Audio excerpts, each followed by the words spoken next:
Anthropic's auto mode now defaults for most Claude Code users and blocks 89% of dangerous actions in tests where humans only caught 13.6%. This is Models and Agents, episode 136. Anthropic published third-party evaluations showing that Claude models in auto mode stopped every one of 720 indirect prompt injection attempts across 72 scenarios. The same system outperformed human reviewers at rejecting harmful commands mid-session. Builders should watch how other labs respond to these safety claims and whether independent red teams can reproduce the results. Over the past week, coverage has centered on agent safety benchmarks and enterprise-scale rollouts, with teams testing new guardrails against prompt injection and data exfiltration. Those threads continue today as more labs publish their own evaluation results. Anthropic is making auto mode the default for new Claude Code sessions on Pro, Max, and Team plans starting August 14th. The change follows internal testing and a third-party evaluation by Trajectory Labs that found 0 successful indirect prompt injection attacks against Claude Fable 5, Opus 5, or Sonnet 5 in auto mode across 720 attempts. In a separate test with 1,053 paid users, auto mode blocked 89% of swapped dangerous commands while only 13.6% of humans refused them. Simon Willison notes the remaining 11% failure rate and highlights risks from malicious third-party packages that could still exfiltrate data even under auto mode. The evaluations focus on prompt injection and data exfiltration, but do not yet cover every possible supply chain attack. Internally at Anthropic, almost every person already uses auto mode, and Kat Wu stated that for the main risk categories, the system performs better than average human reviewers. Tariq Shihipar described the work as addressing the lethal trifecta of risks. Developers using coding agents should test auto mode on non-critical repositories this week and compare it against their current approval workflows. Willison remains concerned that confirmation fatigue in human approval flows is real and that auto mode still leaves room for attacks involving malicious packages such as one that instructs agents to run UVX fetch-model-files before tests. He has previously predicted a Challenger disk and Zaster scale incident for coding agents in 2026 and wants independent confirmation before fully trusting the new safeguards. Researchers used frontier genome language models EVO1 and EVO2 to generate complete viable bacteriophage genomes, based on the PHI-X174 template. The models produce sequences with realistic genetic architecture and targeted host tropism. Experimental validation yielded 16 functional phages that showed substantial evolutionary novelty and had never existed in nature. This marks the first reported case of whole genome generative design that resulted in viable organisms. The work demonstrates that current genome-scale language models can now output full-length functional sequences rather than short gene fragments.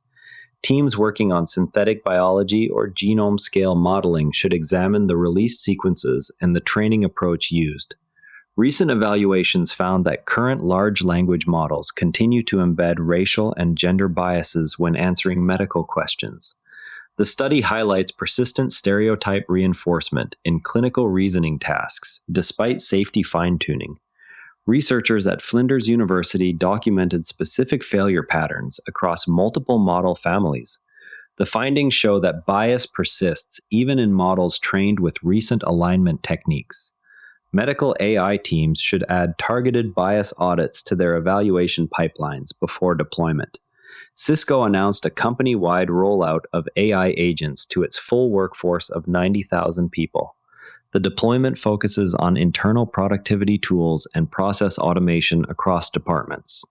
Early economics show per-employee cost reductions that scale with usage volume. The rollout includes monitoring layers to track agent actions and spending. Organizations evaluating enterprise agent platforms should review Cisco's reported integration patterns and monitoring approach. Time magazine has begun serving advertisements explicitly designed to be read and acted upon by AI agents rather than humans. The ads target agent decision-making loops in browsing and research workflows. This development shows how content publishers are adapting to agent-mediated consumption. The format uses structured prompts that agents are more likely to parse and follow than traditional banner copy. Teams building web agents should add filters for sponsored content that may attempt to steer agent behavior. Attackers have created more than 800 counterfeit AI agent skills that deliver malware when installed.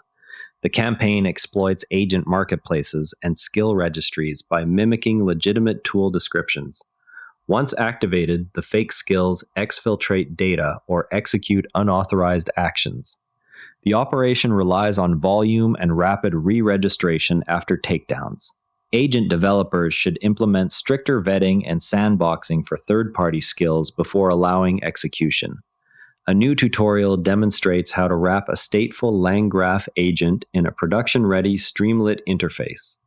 The guide covers session state management, tool call visualization, and streaming responses.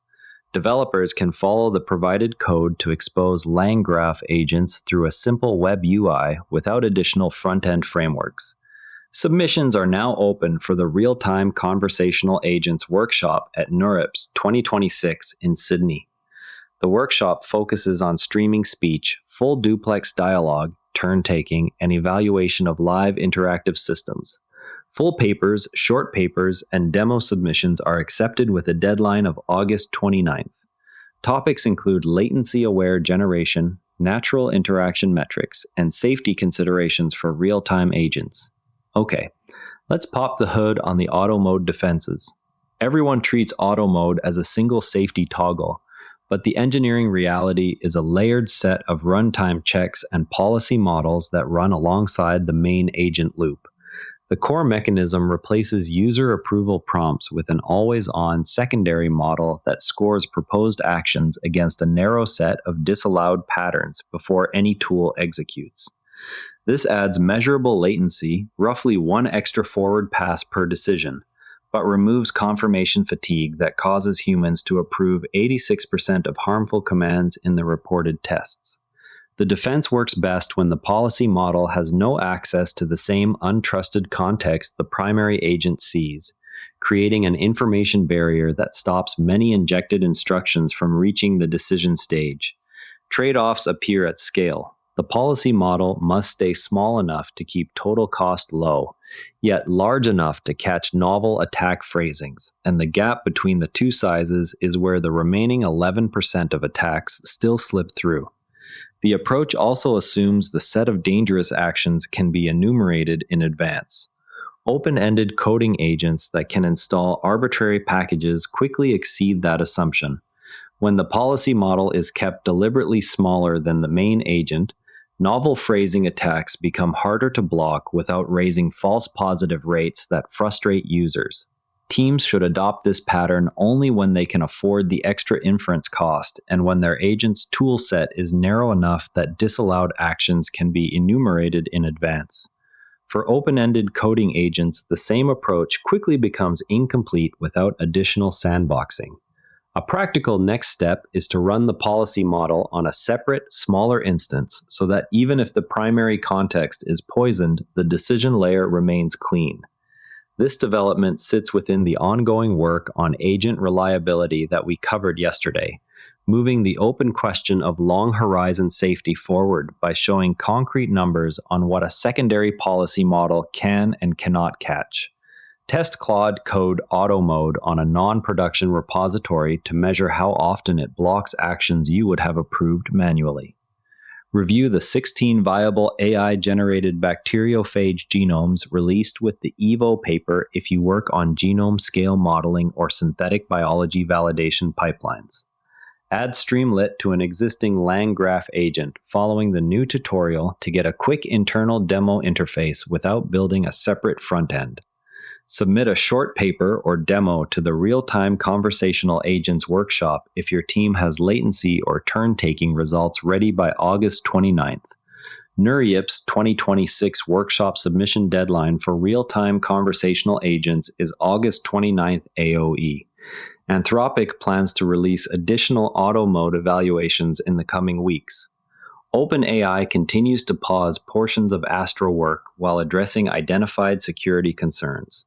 Before we go, multiple labs are expected to publish their own responses to the new indirect prompt injection benchmark results in the next few days. That's models and agents for today. If you found this useful, share it with someone who's trying to keep up with all these changes, and subscribe so you don't miss tomorrow's update.